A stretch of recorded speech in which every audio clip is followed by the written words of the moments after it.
ভারতের বাবরি মসজিদ ভাঙা হয়েছিল 33 বছর আগে। বলেন আল্লাহ।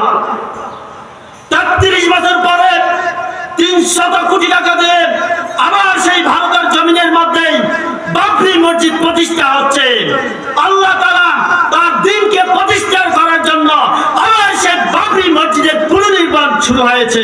বলেন আল্লাহ।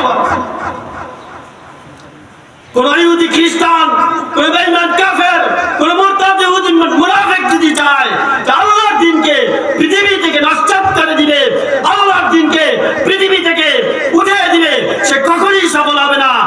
সে পথভ্রষ্ট হবে, সে ধ্বংস হবে, সে ব্যর্থ হবে। একমাত্র ইসলাম ধর্মই দুনিয়ার মধ্যে টিকে থাকবে, ঠিক কিনা? যার বাস্তবিক প্রমাণ হচ্ছে বর্তমানে ভারতের মধ্যে, ঠিক কিনা?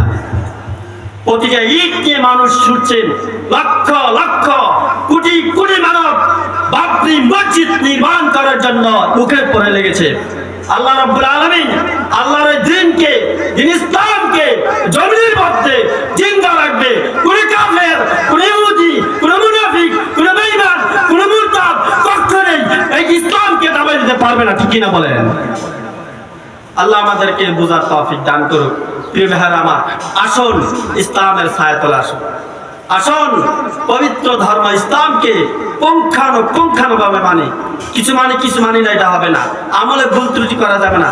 জুলুম ন্যায় নীতির উপর প্রতিষ্ঠা থাকতে হবে। অন্যায় অপরাধ জুলুম নির্যাতন করা যাবে না। প্রতিটা মানুষকে হক এবং সত্যের পথে চলতে হবে। আল্লাহ আমাদেরকে এগুলা বুঝার তৌফিক দান করুক। আজকে এখানেই বিদায় নিচ্ছি। আসসালামু আলাইকুম ওয়া রাহমাতুল্লাহি ওয়া বারাকাতুহু।